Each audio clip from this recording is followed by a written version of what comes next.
अस्सलाम वालेकुम। All out में नसीम राजपूत मेट्रो वन के तमाम नाजरीन से मुखातिब है। पाकिस्तान क्रिकेट की बात कर लेते हैं तो पाकिस्तान क्रिकेट टीम ने आगाज़ कर दिया है तैयारियों का, क्योंकि पहला टेस्ट मैच 26 तारीख से खेला जाएगा। उससे पहले पाकिस्तान टीम 19 तारीख को एक साइड मैच भी खेलेगी। जुनूबी अफ्रीका की बात कर लेते हैं तो उनको बड़ा धचका उस सूरत में लगा कि वर्नन फैलेंडर जिस तरीके की स्विंग बॉलिंग करते हैं वो अनफिट हो गए और पहला टेस्ट मैच नहीं खेलेंगे। लेकिन अगर पाकिस्तान की बैटिंग की बात करें तो ये किसी चार्टर्ड अकाउंटेंट से भी कभी भी आउट हो सकते हैं, या अगर बात करते हैं तो ये कोई डेब्यू कर रहा हो लेफ्ट आर्म स्पिनर वो भी किसी वक्त भी इनको आउट कर सकता है। ऐसा हमने देखा न्यूजीलैंड के खिलाफ सीरीज में। साउथ अफ्रीका को ठीक है चोकर्स कहते हैं, इसमें कोई दो राय नहीं है, बड़े इवेंट के बड़े मैच में जाके वो चोक कर जाते हैं। लेकिन हम कब फोकर्स हुए हैं ये हमें भी नहीं पता होता, हम कभी भी फोकर्स हो सकते हैं। तो इस मुकाबले को क्या चोकर्स वर्सेस फोकर्स कह सकते हैं, क्योंकि आज जिस तरीके का स्टेटमेंट सामने आया पाकिस्तान क्रिकेट टीम के हेड कोच मिकी आर्थर का, उनका कहना यह था कि बैटिंग के लिए ज्यादा साजगार कंडीशन होंगी इमारात की निस्बत साउथ अफ्रीका में।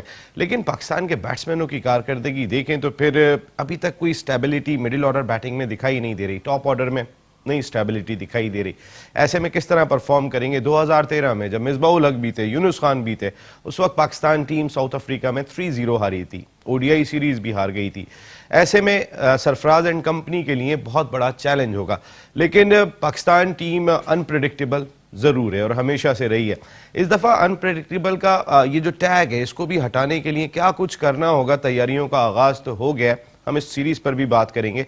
इसके साथ साथ कई और इश्यूज हैं।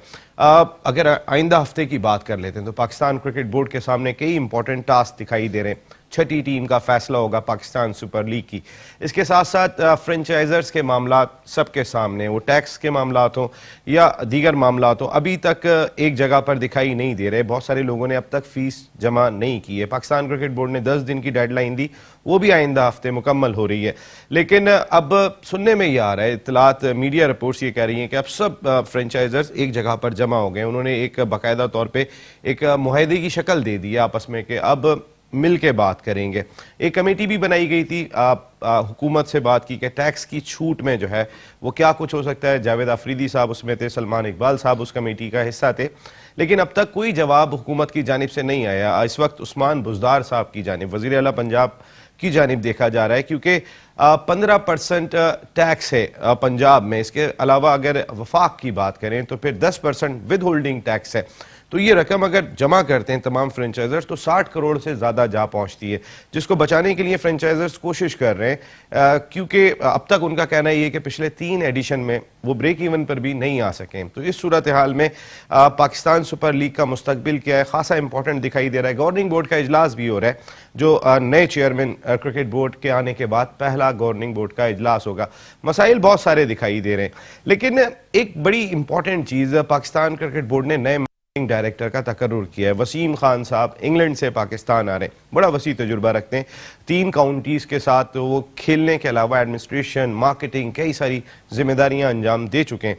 लेकिन ये इतना क्रूशल मौका था कि अगर एक हफ्ते के लिए ही वसीम खान साहब को पाकिस्तान क्रिकेट बोर्ड मदऊ करता तो ज़्यादा बेहतर होता, क्योंकि बहुत सारी बातें एहसान मानी साहब के थ्रू सामने आ रही हैं कि वसीम खान साहब बहुत सारे उमूर देखेंगे, चाहे वो डोमेस्टिक के मामला हो, क्योंकि 58 फर्स्ट क्लास मैचेस उन्होंने मुख्तलिफ काउंटीज़ की जानिब से इंग्लैंड में खेले। और जो हालिया उनका स्टेटमेंट आया उसमें उन्होंने यही बात कही कि जो मेरा तजुर्बा है इंग्लिश कंडीशन का, इंग्लैंड के हालात का, मैं उसको बरूए कार लाऊंगा। ऐसे में जब टास्क फोर्स की मीटिंग हो रही है, ऐसे में जब क्रिकेट कमेटी की मीटिंग हो रही है, डोमेस्टिक स्ट्रक्चर बनाने की बात हो रही है, तो अगर एक हफ्ते के लिए मैनेजिंग डायरेक्टर को मदऊ कर लिया जाता तो क्या ये बुरा होता। बात करेंगे इन तमाम इश्यूज पर। हमारे साथ गुफ्तगू के लिए मौजूद है पाकिस्तान के फॉर्मर टेस्ट क्रिकेटर और कई सारी डोमेस्टिक सतहों पे जिम्मेदारी अंजाम दी, एक बड़े डिपार्टमेंट के स्पोर्ट्स हेड के फ़राइज़ अंजाम दे रहे हैं, पाकिस्तान की अंडर 19 टीम के मैनेजर के फ़राइज़ भी अंजाम दे चुके हैं। और फिर इनकी एक थ्रो जो इंडिया में थी जिसमें सचिन तेंदुलकर रन आउट हुए थे, वो कौन भूल पाता है, और पाकिस्तान वो टेस्ट मैच जीत गया था। नदीम खान साहब शो का हिस्सा है, उनके साथ मौजूद हैं, कोई और नहीं। 1 2 3 खुल के आते हैं, खुल के बात करते हैं। आप वसी तजुर्बा फर्स्ट क्लास क्रिकेट का रखते हैं, लेकिन खुल के बात करने में बड़ी ख़ास एक शोहरत रखते हैं। पाकिस्तान के फॉर्मर फर्स्ट क्लास क्रिकेटर और कई सारे खिलाड़ी इनकी कोचिंग में सामने आए, साजिद खान साहब। Thank you very much Sajid Khan साहब, शो की जान। नदीम खान साहब, मैंने अभी एक बात कही कि कई सारे इंपॉर्टेंट इश्यूज हैं। नेक्स्ट वीक बड़ा इंपॉर्टेंट है पाकिस्तान क्रिकेट बोर्ड के लिए। नए चेयरमैन आए हुए, नए लोग, ऐसा लग रहा है कि जैसे कुछ शफल हुई है सूरत हाल इस वक्त, कुछ सिमट नहीं पा रही पाकिस्तान क्रिकेट बोर्ड से।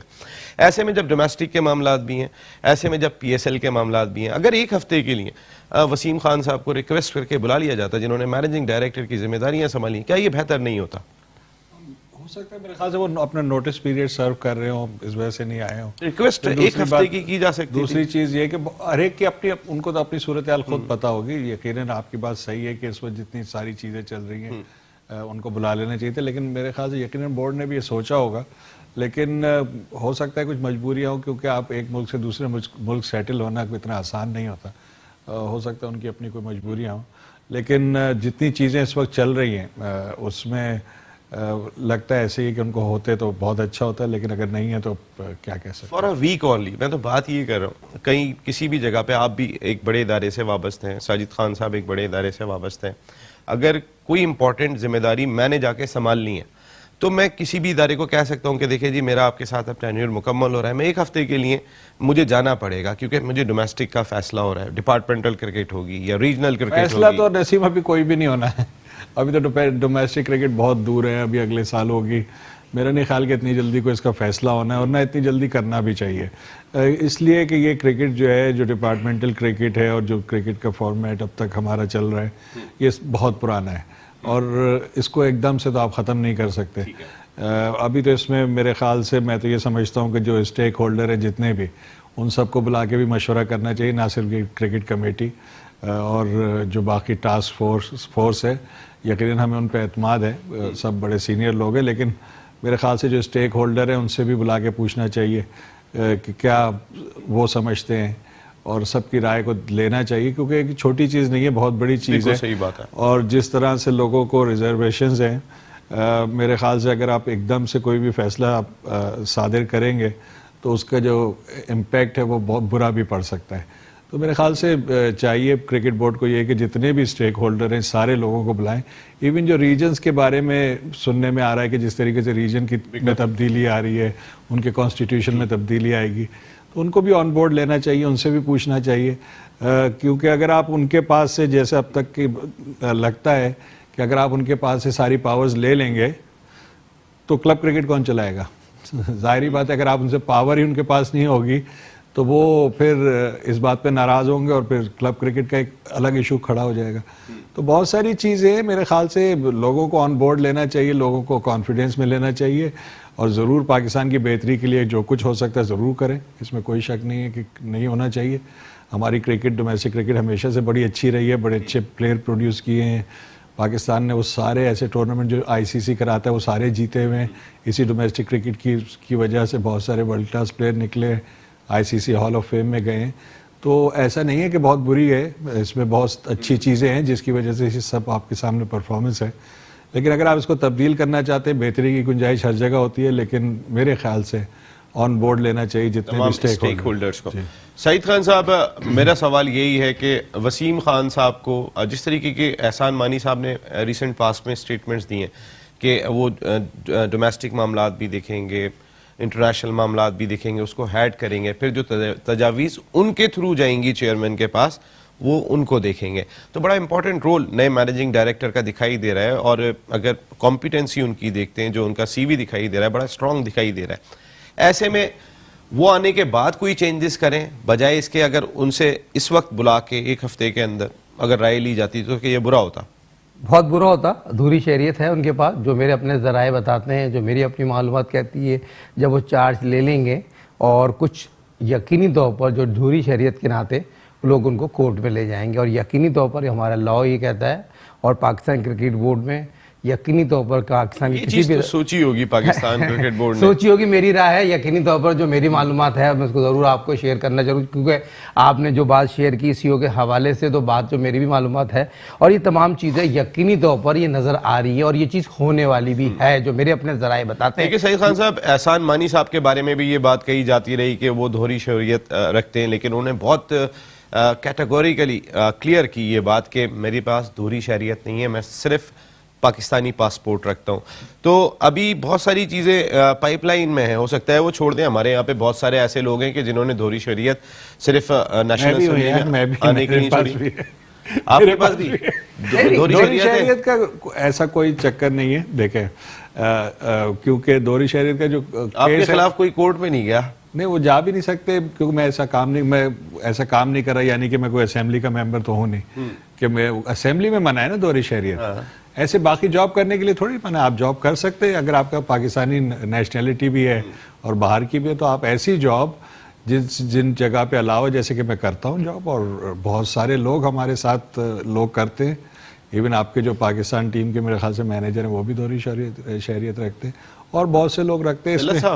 हाँ मेरे ख्याल बहुत सारे लोग रखते हैं ये। अगर आपके पास पाकिस्तानी नेशनैलिटी है साथ में तो इसमें कोई कबात नहीं है मेरे ख्याल से। ये सिर्फ असेंबली के लिए एक लॉ है जी, शर्त है। और वहाँ पे आपने देखा है जिसके पास थी उसकी मेंबरशिप कैंसिल हुई और उसके बाद उनको दोबारा इलेक्शन लड़ना पड़ा। लेकिन मेरा नहीं ख्याल कि और बाकी इस तरह की जॉब्स में कहीं पे ज़रूरत पड़ती है। जी साजिद खान साहब, नहीं बात ये देखो, जो मेरी अपनी मालूमात थी मैंने शेयर किया, आपने अपने इंट्रो में जैसा नदीम खान साहब बात कर रहे हैं, बात को इस तरह आगे बढ़ाए नदीम खान साहब की आप बात कर रहे हैं। पाकिस्तान क्रिकेट बोर्ड कर क्या रही है, क्या फैसले कर रही है? एक्स क्रिकेटर तोबा गरूक सरफराज कर रहे हैं। आज हफीज़ ने बड़ा प्यारा बयान दिया, देखो ये होता है पॉजिटिव बयान। एक्स कैप्टन ने बहुत पॉजिटिव सरफराज की हौसला अफजाई की। और बात ये, जब टीम हारती है तो सारों का कसूरवार होती है, टीम जीतती है तो सब क्रेडिट लेते हैं, हारती है तो सरफराज की तरफ क्यों तोबा गरूक रखता है? जिस तरह आपने इंट्रो में बड़ी प्यारी बात की, कोच बयान दे रहे हैं, कोच का काम है बयान देना कि नए सेंटर गए 2013 के बाद 2018-19 में साउथ अफ्रीका पहुंचे हैं और बयान देना उनका राइट है, क्योंकि यकीनी तौर पर जो 19 तारीख जो साइड मैच खेला जाएगा उसकी तैयारी के लिए पिच देखी, आज प्रैक्टिस की, 3 घंटे प्रैक्टिस की, तो कोच को भी उतना ही राइट है। तो हालांकि पाकिस्तान की शरीयत भी नहीं है। नहीं उनके पास तो बहुत कुछ नहीं है, उनके पास तो बहुत सी ऐसी चीजें हैं। आपके कोच के पास तो पाकिस्तान की शरीयत भी नहीं है। नहीं नसीम, बात ये देखिए ना, कोई फर्क नहीं पड़ता, कोई फर्क नहीं पड़ता, पढ़ना भी नहीं चाहिए। जो एक यकीनी तौर पर जो चीज है वो तो है, उसको तो मानना चाहिए। उन्होंने जो बयान दिया, चले उस पर बात करते हैं। आप खुद बैट्समैन रहे कि साउथ इमारात के मुकाबले में वहां की बैटिंग कंडीशंस ज्यादा बैटिंग के लिए साजगार होंगी। वो एबी डिविलियर्स और हाशिम आमला के लिए कह रहे हो। नहीं, हमारे साथ तो ना कोई विराट कोहली है, ना कोई पुजारा है, ना कोई रहाने, हमारे पिच पे भी लड़ रहे हैं। देखिए हमारे बैट्समैन पहले से फ्रंट फुट पे आ जाते हैं, इसीलिए उनको शॉर्ट बॉल पे भी प्रॉब्लम होती है और वहाँ पे बाउंस ज़्यादा होगा, हमारे बैट्समैन को मुश्किलात आएंगी। हमेशा आई हैं, जब भी गए हमें मुश्किलात आई। उस वक्त आ रहे हैं जब बहुत तगड़ी टीम लेके गए, तो वो अपने हिसाब से कह रहे होंगे। वो साउथ अफ्रीका के कोच भी रहे, उन्होंने अपने वहाँ के बैट्समैनों को खेलते देखा होगा उन पिचेस पे, लेकिन उनको ये देखना चाहिए कि हमारे बैट्समैनों की जो टेक्निक है उनके लिए मुश्किलात आएंगी। बिल्कुल, बैटिंग इतनी आसान नहीं होगी। और अगर वो कह रहे हैं बैट्समैनों ने अगर 350 रन स्कोर कर दिए, 400 रन स्कोर कर दिए, तो हमारे बॉलर्स आउट कर लेंगे। देखिए नजीम खान ने जो बात की, क्वालिफाइड कोच और यकीनी तौर पर हमारे लड़के फ्रंट फुट पे चले जाते हैं, अब आउट स्विंग पे ड्राइव मारने चले जाते हैं, ये बहुत टेक्निकल चीजें होती हैं। तो अच्छा फैलेंडर नहीं है। हाँ देखिए, जो चीजें पाकिस्तान क्रिकेट बोर्ड की जो मैनेजमेंट है और बैटिंग कंसल्टेंट पे हमेशा तोपो का रुख है, वो क्या काम कर रहे हैं, बॉलिंग कोच क्या कर रहे हैं। अब जो प्लान जो आप गुजर गया 2-2.5 महीने उन्होंने अपने होम सीरीज गुजार लिया, वहां पहुंचने के बाद आपको टाइम है और टाइम किस तरह किल करेंगे, कौन से बैट्समैन किस प्लान के तहत जाएंगे। अब बास 100% फिट हैं और यकीन फ़खर फिट हैं, और मगर यहाँ पर ज़रूर क्रेडिट मैं नदीम खान साहब को ज़रूर दूंगा शाहिन आफरीदी के हवाले से। देखिए ये वो नौजवान टैलेंटेड फास्ट बॉलर, उसकी खुशकिस्मती है इतनी जल्दी इतना अच्छा टूर उसको मिला। और थोड़ा मैं पीछे चले जाऊँ, पाकिस्तान क्रिकेट टीम के ग्रेट जावेद मियादाद ने वसीम अकरम को पिक किया था, उसको न्यूजीलैंड का टूर मिला और वहाँ से उभर के सामने वर्ल्ड क्लास प्लेयर बनने में ऐसे टूर ऐसे नौजवान फास्ट बॉलर को मिल जाए, और यहाँ पर ऐसे फास्ट बॉलर को एक अच्छा टूर मिला है। और मैं 100% कह सकता हूँ इस नौजवान फास्ट बॉलर में इतना टैलेंट है और इन फास्ट विकेटों में बहुत शानदार बॉलिंग करने की एबिलिटी इसमें मौजूद है। बिल्कुल ठीक है, एबिलिटी मौजूद है पाकिस्तान टीम में, इसमें कोई दो राय नहीं है। लेकिन उस एबिलिटी में कब क्या एकदम से आ जाए, दराड़ आ जाए, कोई प्रॉब्लम आ जाए, जो हमारी बैट्समैनों की जो एक इमारत है वो ज़मीन बोस हो जाए, हमें पता नहीं होता। जिस तरीके का न्यूजीलैंड में रिजल्ट सामने आए कि जो हम 4 रन से पहला टेस्ट मैच हारे थे, हमारी बैटिंग किस तरीके से कोलैप्स की थी। फिर तीसरे टेस्ट मैच में हम 2 सेशन नहीं खेल सके थे, 2.5 सेशन तकरीबन था, हम सामना नहीं कर सके थे। तो वहाँ इतना आसान नहीं होगा। तैयारियाँ किस नौइयत की हो रही हैं और क्या कुछ होना चाहिए, ब्रेक के बाद बात करते हैं। पाकिस्तान और जनूबी अफ्रीका की टीमें 26 तारीख से, इसी माह की 26 तारीख से सेंचुरियन के मकाम पर सीरीज का पहला टेस्ट मैच खेलेंगी। वर्नन फैलेंडर नहीं है। जिस तरीके की स्विंग बॉलिंग वो करते हैं, वो हमने देखा है कि डेल स्टेन, रबादा और वो जब होते हैं तो ये ट्रायो बड़ा डेंजरस होता है। यही वजह है कि ओटिस गिब्सन जो हेड कोच हैं जनूबी अफ्रीका के, उन्होंने डेल स्टेन को, रबादा को जो है वो डोमेस्टिक क्रिकेट खेलने से भी रोक दिया, क्योंकि इसी डोमेस्टिक क्रिकेट के दौरान उनके अंगूठे में फ्रैक्चर हुआ और वो पहले टेस्ट से बाहर हो गए। वर्नन फैलेंडर का ना होना कोई फायदा पहुंचाएगा? फ़ायदा तो देखिए, हमें असल में ये देखना चाहिए कि पाकिस्तान टीम अपनी बेस्ट क्रिकेट खेले तो फ़ायदा होगा। इससे कोई फर्क नहीं किसी को भी ले आओ, जाहिर बात है, आप क्रिकेट ही नहीं खेल रहे तो कोई भी बॉलर सामने आएगा तो आपको अपने बारे में अपनी तैयारी करनी चाहिए। देखें, दूसरे को बिल्कुल आप ज़रूर देखते हैं, लेकिन जो आपकी कमज़ोरियाँ यहाँ ज़ाहिर हुई हैं, जैसे एमिरेट्स में जो अभी सीरीज़ हुई है, हमें उन पर काबू पाना होगा, वरना तो आप किसी भी टीम से हार सकते हैं। जब अगर आप अपनी होम कंडीशंस में और इतनी बैटिंग पिचेस पे अगर आप आउट हो जाते हैं 2-2.5 सेशन के अंदर अंदर, या 140 रन, 140 ही शायद बनाने थे, तो 4 रन से आप मैच हार गए। तो 2 दफ़ा इस तरह की सिचुएशन हुई इसी सीरीज़ के अंदर, जो कि बैटिंग कंडीशन थी, जहाँ पे पहली इनिंग में 400 रन बनते भी आपने देखे। तो अगर इस तरीके से हमें तो अपनी पहले कमज़ोरियों पे काबू पाना है ना। फैलेंडर, इसमें कोई शक नहीं है, दुनिया के one of the best bowler हैं, और जिस तरीके से उनकी सीम होती है बॉल और स्विंग भी करते हैं, उन्होंने पूरी दुनिया के बैट्समैनों को मुश्किलात में डाला हुआ है। एक बॉलर तो जरूर कम हुआ है, लेकिन मैं अभी भी यही बात कहूंगा कि हमें अपनी कमजोरियों पे काबू पाना होगा। चार्टर्ड अकाउंटेंट से आउट हो जाते हैं हम, अगर एजाज पटेल से अगर आउट हो रहे हो इस इमारात की कंडीशन में कि जहां हमसे ज्यादा खेलने का किसी को भी तजुर्बा नहीं है। सईद खान साहब, क्या बैट्समैन हिकमत अमली अडॉप्ट करें वहां पर? हमने देखा कि यहाँ पर बहुत ज़्यादा हम शैल में चले गए थे, हमने 207 रन पूरे दिन में स्कोर कर रहे हैं इमारात की कंडीशन में। हो सकता है पिचेस स्लो थी, लेकिन वहाँ पर आप ज़्यादा देर अगर विकेट पे कयाम करने जाएंगे और रन्स नहीं निकालेंगे, भले सिंगल डबल्स की सूरत में स्कोर बोर्ड नहीं चलाते रहेंगे, तो क्या मसाइल होंगे? देखिए, नसीम, अजहर अली, असद शफीक, बाबर आजम, हारिस सोहेल और नौजवान टैलेंट शान मसूद, जो काफ़ी अरसे से पाकिस्तान क्रिकेट टीम में आने की कोशिश कर रहे थे, ज्यादती हुई, मेरिट का कत्ल हुआ, उसको मौका मिला एक टफ टूर पर। यकीनी तौर पर जिस तरह की उनमें एबिलिटी मौजूद है, बैट्समैन है, बहुत अच्छी बारी ले सकते हैं, और यहाँ पर इनको अपनी जिम्मेदारी का एहसास होना चाहिए, और हर बैट्समैन को ये पता होना चाहिए ओपनर की जो जिम्मेदारी है ना, किसी भी मैच में ओपनर बड़े इंपॉर्टेंट होते हैं। यहाँ पर जिस तरह भी पाकिस्तान क्रिकेट टीम की अगर फ़कर फिट हो जाते हैं, अब ये पता चलता है फ़कर खेलेंगे तो 100% फ़कर तो जिस तरह खेलते हैं, और जितना उनको कॉन्फिडेंस आ गया तीनों फॉरवर्ड, अगर फ़खर फिट है तो मेरे ख्याल है कोई वजह नहीं बनती फ़खर ना खेलें इस कंडीशन में। बिल्कुल, और यहाँ पर बाबर जिस तरह हमेशा हर जगह नजर आते हैं, और बाबर को यहाँ पर प्रूफ करना पड़ेगा ये टेस्ट मैच में, कहीं अवे जाके बड़े ऑस्ट्रेलिया, साउथ अफ्रीका, न्यूजीलैंड में जाके प्रूफ करना, और ये बड़ा अच्छा है एक वर्ल्ड क्लास बैट्समैन बनने के लिए। पूरी 3 टेस्ट मैच में बड़ी लंबी इनिंग खेले, उसमें टैलेंट मौजूद है, मगर असद शफीक, अजहर अली उस तरह की फॉर्म में नहीं है जिस तरह के होना चाहिए। इस पर टीम डिपेंड करती है, दोनों बहुत रीढ़ की हड्डी है। मिसबाह और यूनुस का जिक्र इसलिए करते हैं, उन्होंने बहुत ज्यादा रन बनाए हुए थे। उनकी मौजूदगी में भी हम नदीम खान साहब हार गए थे 2013 में, बात करते हैं तो 3-0 वाइट वॉश हुआ था हमें उनकी मौजूदगी में भी। तो इस बैटिंग को थोड़ा सा क्या शेल से निकल के थोड़ा बहादुर होकर खेलना पड़ेगा? फ़खर का कितना इंपॉर्टेंट रोल हो सकता है? देखिए, मैं आपको एक बात बोलूं कि ये तो हम हमारे क्रिकेटर्स को, हमारे एक्सपर्ट्स को और हमारे मीडिया को ये समझ लेना चाहिए कि पाकिस्तानी की कामयाबी जो है वो एग्रेशन में है। अगर आप रिकॉर्ड उठा लेंगे, जब से क्रिकेट पाकिस्तान खेल रहा है, जहाँ एग्रेसिव क्रिकेट खेली है, पाकिस्तान जीता है। जब एक प्रूवन चीज़ है। दूसरे इसकी वजह है, इसकी वजह यह है कि हम कल्चरली जो है एग्रेसिव है, हमारा जो मिजाज है पाकिस्तानी कौम का वो एग्रेसिव है। ऑस्ट्रेलिया का मिजाज, ऑस्ट्रेलियन कौम का मिजाज एग्रेसिव था और एग्रेसिव है, और वो एग्रेसिव क्रिकेट खेलते हैं, वो कामयाब होते हैं। वेस्ट इंडियन का भी सेम है। लेकिन होता ये है कि जब हमारे प्लेयर्स, हमें अपने प्लेयर्स को बैक करना होगा जब वो एग्रेसिव खेलें। जब वो गलत शॉट खेलते हुए जब आउट होंगे तो हम उसको क्रिटिसिज्म बहुत ज़्यादा उसका होता है। तो ये हमें सबको, मैं समझता हूँ कि हमारी जिम्मेदारी, और हमें समझना चाहिए, चाहे वो क्रिकेटर्स हों, चाहे वो एक्सपर्ट हों, चाहे वो मीडिया हो, कि अगर हम चाहते हैं कि जो क्रिकेट हम पसंद करते हैं, जो हमारा नेचर है, जो हमारा कल्चर है, अगर हम वो अगर नहीं खेलेंगे तो हम कभी वर्ल्ड क्लास नहीं बनेंगे। तो वर्ल्ड क्लास बनने के लिए एक तो आपको अपने नेचर से नहीं हटना होगा, दूसरी चीज़ ये कि उसके लिए हमें तहम्मुल भी रखना होगा, क्योंकि एट द सेम टाइम जब इस तरह से आप खेलेंगे तो आपको कहीं कहीं बहुत बुरी नाकामी भी होगी, लेकिन इसमें ज़्यादा चांस सक्सेस का है, क्योंकि ये प्रूवन फैक्ट है पाकिस्तान की अगर तारीख उठाएं क्रिकेट की, कि हम एग्रेशन से। अब्बास साहब का ओडीआई में स्ट्राइक रेट 80+। ये सारे बैट्समैन ऐसे ही खेलते थे हमारे, और शुरू से हम हमेशा इवन 90s 70s, और जब भी आपने बड़ी कामयाबी आप देखें जहाँ पे आप बिल्कुल आपको साइड पे लग गए वहाँ से आपने कामयाबी हासिल की है, तो ये प्रूवन फैक्ट है कि जब आप एग्रेशन से आते हैं, अभी आप चैंपियंस ट्रॉफी की मिसाल आपके सामने है, एग्रेशन से ही जीते हैं। हर जगह आप इसी तरीके से जीतते हैं। मेरी समझ में नहीं आता कि हम क्यों बार बार अपनी स्ट्रेटेजी को चेंज करते।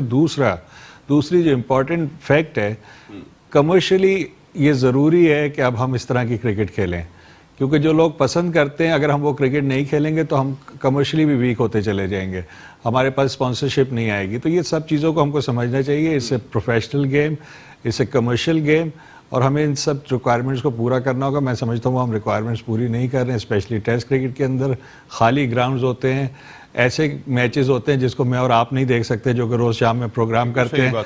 तो आप ये सोचिए कि जो क्रिकेट को जिनका इससे ताल्लुक नहीं, यानी कि जो इस फील्ड में नहीं है, वो कब देखते होंगे। तो आप कमर्शियली भी आपको नुकसान है, तो मेरे ख्याल से हम इसको तब्दील करना पड़े। बिल्कुल। इसको नदीम खान साहब थोड़ी सी बात करते हैं पाकिस्तान सुपर लीग पर। आप मुल्तान सुल्तान जो फ्रेंचाइज ख़त्म हो गई, आप उसके मैनेजर थे लास्ट सीजन में।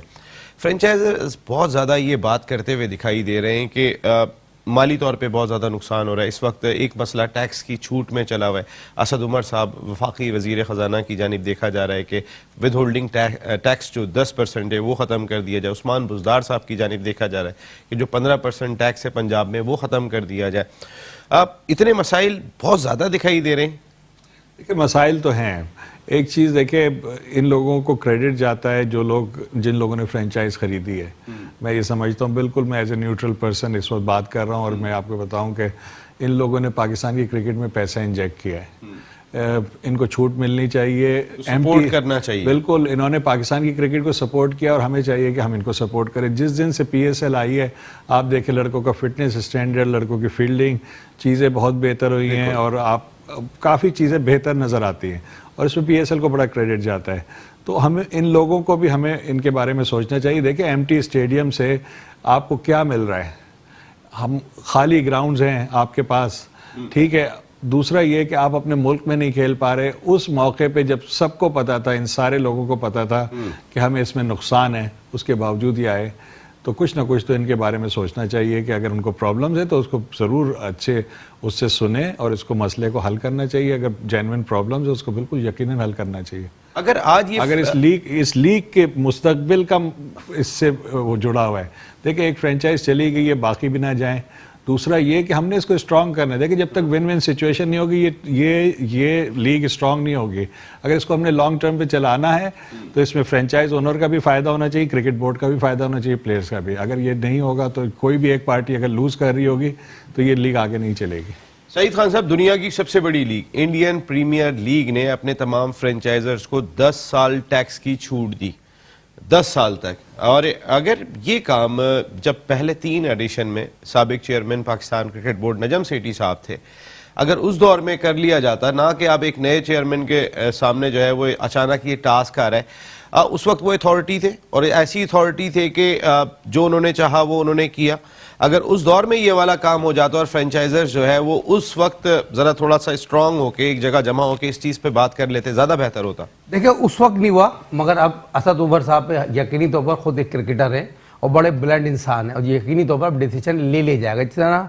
और तमाम अब तक कोई जवाब नहीं आ रहा हुकूमत की जानिब से। इंशाअल्लाह ताला आ जाएगा। और जितना असद उमर साहब क्रिकेट लवर है और जितने नफीज इंसान है, और यकीनी तौर पर ये पॉजिटिव है और पाकिस्तान क्रिकेट के लिए, पाकिस्तान सुपर लीग के लिए। जिस तरह आपने इंडिया की बात की, देखें उनसे हमारा कोई ताल्लुक नहीं। वहाँ व्हाइट को ब्लैक है, यहाँ ब्लैक नहीं है, सारा व्हाइट का व्हाइट है। और जितने फ्रेंचाइज के मालिकान है निहायत ही शरीफ और बड़ा डिसीजन लिया, बड़ा दिल के तहत उन्होंने 3 या 4 फ्रेंचाइज जो सुपर लीग के एडिशन में बड़ा काम किया, और उनको लॉस भी हुआ है। यकीनी तौर पर जो लॉस हुआ, मैं नदीम उमर साहब का जिक्र जरूर करते चलूं। Pakistan super league 2nd addition की बात करूं कि उन्होंने 1 करोड़ रुपए के टिकट खरीद के लोगों को दिए। कौन खरीद के देता है? इतना लोग क्रिकेट से लव करते हैं। और ये पाकिस्तान सुपर लीग पूरा दुनिया का ब्रांड है, ये पाकिस्तान का नहीं है। इससे हमारा इमेज बहुत हाई चले गया। क्रिकेट एबिलिटी इतनी अच्छी हो गई, टैलेंट की जगह पाकिस्तान की टीम कहां सिलेक्ट हो रही है? पाकिस्तान सुपर लीग हो रही है ना।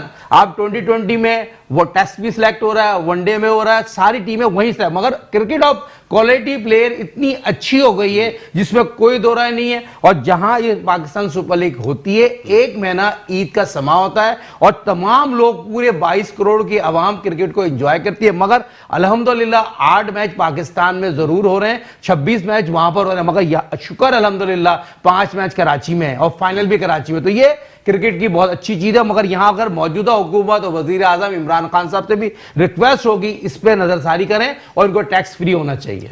फ्रेंचाइजर्स की अगर मैं बात करता हूं नदीम खान साहब, बड़ा इंपॉर्टेंट रोल रहा पिछले 3 साल में। अगर हम देखते हैं तो फिर चेयरमैन, जब वो नजम सेठी साहब एग्जीक्यूटिव कमेटी के चेयरमैन थे, उस वक्त भी वो PSL की इंतजामिया के चेयरमैन थे। जब वो चेयरमैन क्रिकेट बोर्ड बने, उस वक्त भी वो इंतजामिया के चेयरमैन थे। एक जगह पे दिखाई दे रहे थे फ्रेंचाइजर्स भी और चेयरमैन भी। अब नजम सेठी साहब ने क्या गुफ्तगू उनसे की हुई थी कि उस वक्त उन्होंने इस इशू को इतना ज़्यादा नहीं उठाया जितना इस वक्त उन्होंने जाकर रेस किया, क्योंकि 3 एडिशन के बाद भी फ़ायदा उनको नहीं हो रहा था, तो शायद उन्होंने इस वजह से रेस किया। लेकिन इस वक्त फ्रेंचाइजर्स ने मीडिया में जो खबरें आ रही हैं कि अपना एक ब्लॉक बना लिया है प्रॉपर तौर पर, एक गठजोड़ उनकी हो गई है कि अगर हुकूमत से टैक्स नहीं मिलता, छूट नहीं मिलती, तो उस सूरत में कोर्ट में जाएंगे, अदालत का दरवाज़ा भी खटखटाएंगे। तो ये कहीं नुकसान हो रहा है इस लीग को? देखिए, जैसे मैंने कहा, लोग मोहब्बत में आए थे क्रिकेट की और पाकिस्तान की, वो सारे फ्रेंचाइज ओनर, और उस चीज़ को बर्दाश्त करते करते टाइम लग गया। ऐसा नहीं है कि नजम सेठी के होते हुए कुछ नहीं हो रहा था। ठीक है, लोगों के जहन में ये सारी बातें थी, लेकिन लोग खामोश थे। लेकिन जब से ये एक फ्रेंचाइज जब से गई है, तो लोगों के पास एक इशू आ गया है, जो फ्रेंचाइज ओनर्स हैं, और एक चीज़ मिसाल सामने आ गई है जिसकी वजह से अब सबको ये एहसास हुआ।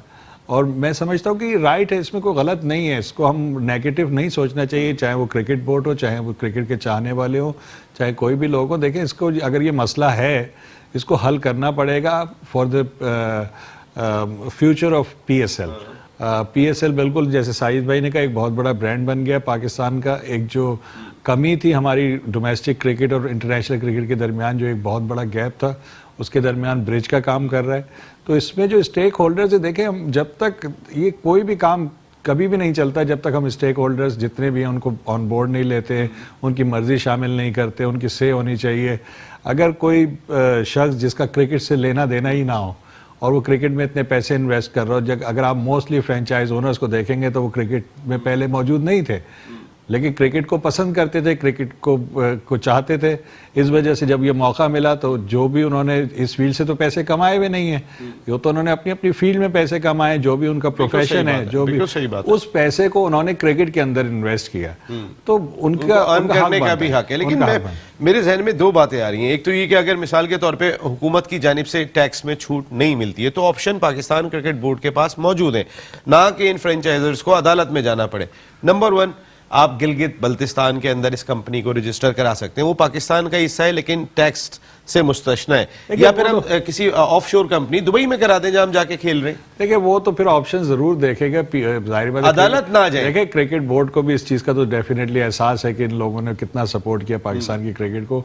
वो हल तो निकालेंगे, यकीनन हल निकालेंगे, और निकालना भी चाहिए। देखिए, कोर्ट में मैं नहीं समझता कि जितना ये लोग, जो मैं फ्रेंचाइज ओनर्स को मोस्टली को जानता हूँ, जो कुछ मैंने देखा, मैं नहीं समझता कि ये लोग कोर्ट में जाने वाले हैं या जाएंगे, और जाना भी चाहिए। खबरें आ रही हैं, देखिए, खबरें जरूर आती रहती, खबरें तो बहुत सारी आती हैं, खबरें तो अच्छी खासी चीजें चल रही होती, कहते कल खत्म हो जाएगी, तो होती नहीं है, बहुत सारी चीजें, ये तो चलता रहता है। लेकिन मैं पर्सनली ये समझता हूँ, जितना मैं जानता हूँ, मेरा नहीं ख्याल कि ये बैंक गारंटी से पैसे काटे तो कोई नुकसान हो सकता है।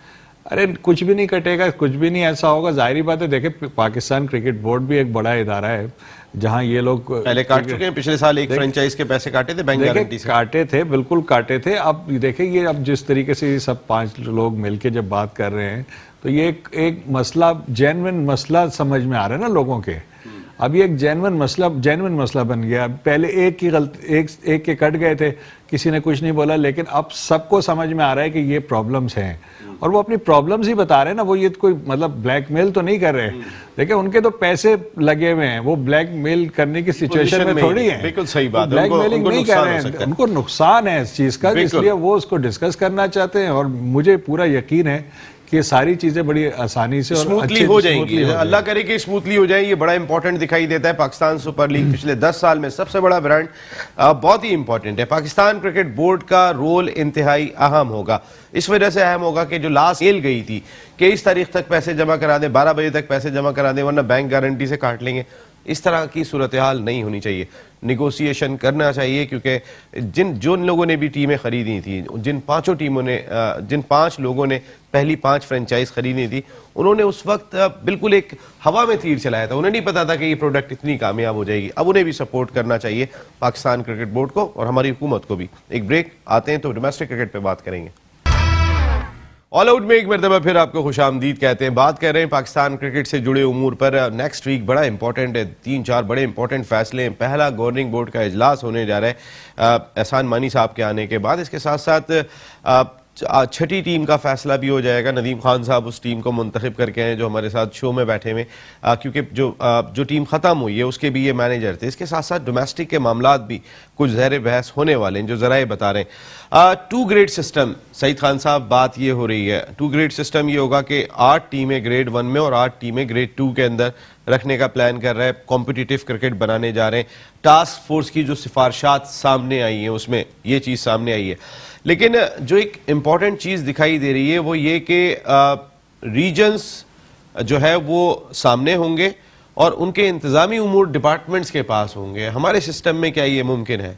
देखिए, नदीम खान ने आपको शुरू में बड़ी इंपॉर्टेंट बात की। वही सिस्टम है जहां से वर्ल्ड क्लास प्लेयर पाकिस्तान की फर्स्ट क्लास क्रिकेट अब जो नया सिस्टम आ रहा है, नया सिस्टम को जब बेहतर होगा, इस मर्ज की दवा हारून रशीद को आप हटा दें और इस सिस्टम की सारी दवा की जो मर्ज है और जो क्रिकेट का बड़ा गरक है हारून रशीद, इस तरह नेशनल 2020 जो इस तरह हो रहा है, बड़े अफसोस से कहना पड़ेगा नसीम, लो स्कोरिंग मैचेस हो रहे हैं। लो स्कोरिंग, देखिए नसीम बात सुने, 20-30 लोग आ रहे हैं और जो टाइमिंग है इतनी गंदी है, जो सुबह होता है और शाम में खत्म हो जाता है। कराची से अच्छा वेदर नहीं था, आपको कराना ही था, इतना शौक था। मिस्टेक्स होती हैं। देखिए हमेशा नहीं, जब से हारून रशीद क्रिकेट बोर्ड में आया और जब से डिपार्टमेंट के पीछे लगा है, निजर की बात कर रहे हैं, एसोसिएशन की बात करें, किस एसोसिएशन की बात कर रहे हैं? एसोसिएशन के कोच लड़कों से पैसे लेके खिलाते हैं, डिपार्टमेंट की फिर भी क्रिकेट बेहतर है। टॉप क्लास प्लेयर डिपार्टमेंट से आते हैं और डिपार्टमेंट की क्रिकेट ने आपकी पाकिस्तान क्रिकेट बोर्ड को सारा देवा जिंदा रखा हुआ है। इंतजामी उमूर तो दे रहे हैं डिपार्टमेंट्स को। नसीम साहब, जो बात नदीम खान साहब ने आपको शुरू में एक बात बताई थी, पाकिस्तान को 70 साल हो गए, ये सिस्टम, यही डिपार्टमेंट की वजह से क्रिकेट यहां पर है। मगर कुछ लोग जो 20-20 साल से क्रिकेट बोर्ड में मौजूद हैं, सारे चले आते हैं। हारून रशीद, शफीक बाबा लोग मौजूद हैं, जो इन लोगों को आप हटाएं, यकीनी तौर पर आपकी क्रिकेट बेहतर हो जाएगी। और डिपार्टमेंट से दर्द रखने वाले लोग हैं वो यकीनी तौर पर डिपार्टमेंट की क्रिकेट बंद नहीं करेंगे, मगर हारून रशीद यकीनी तौर पर डिपार्टमेंट की क्रिकेट को ताला लगा देगा। जी हारून रशीद साहब के साथ इनकी सुई बड़ी अटकी रहती है। हारून रशीद साहब काफ़ी अर्से से पाकिस्तान क्रिकेट बोर्ड में बहुत सारे मामलात हमने देखे। यही जो अभी साजिद साहब ने भी बात की कि मुल्तान में हमने 2 मरतबा कैंसिल कर चुके हैं। पिछले 2 सालों में हमने देखा, एक मरतबा मुल्तान से कराची लेके आए थे, फिर इवेंट कराची लेकर आए थे। अभी भी एवरेज स्कोर जो 125-130 दिखाई दे रहा है अगर हम कंपेयर करते हैं, क्योंकि थोड़ी सी इतनी अच्छी कंडीशन नहीं होती बैटिंग के लिए जिस तरह की T20 क्रिकेट लोग देखना चाहते हैं। देखिए नसीम, T20 क्रिकेट आई क्यों थी, पहले तो हमको ये सोचना चाहिए और समझना चाहिए और फिर हम इस पर बात करें कि देखिए T20 क्रिकेट आई इसलिए थी कि लोगों के पास टाइम कम था, लोग ग्राउंड में नहीं आ रहे थे देखने के लिए, तो हमने T20 क्रिकेट जो है इंट्रोड्यूस कराई। पाकिस्तान मतलब इंटरनेशनली T20 क्रिकेट इस वजह से इंट्रोड्यूस हुई थी। अच्छा, अब हम उसकी नफ़ी करते हैं, सुबह इतनी जल्दी मैच रख देते हैं जब कोई आ ही नहीं सकता, ठीक है ना? एंटरटेनमेंट असल में ये शॉर्ट फॉर्मेट आई इसलिए थी कि लोगों को अट्रैक्ट किया जाए, लोगों को वापस ग्राउंड में लाया जाए।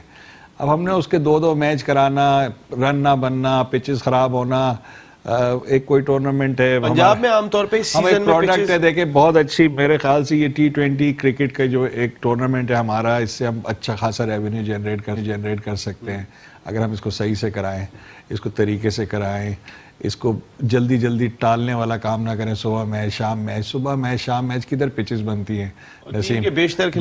दूसरा बात ये है कि जो अगर इसका बेसिक कॉन्सेप्ट है लोगों को अट्रैक्ट करना, लोगों के पास टाइम ही नहीं है, आप 2-2 मैच उधर करा रहे हैं, कहाँ से लोग आएंगे, कहाँ से ग्राउंड फिल होंगे, क्या फ़ायदा होगा इस T20 क्रिकेट कराने का? कराची बेहतरीन जगह थी। देखिए वो तो वेन्यू एक अपनी जगह पे है, चीज़ें अपनी जगह पे, पहले हम इस बेसिक चीज़ को, कॉन्सेप्ट को समझे कि T20 क्रिकेट वर्ल्ड में आई किस लिए है?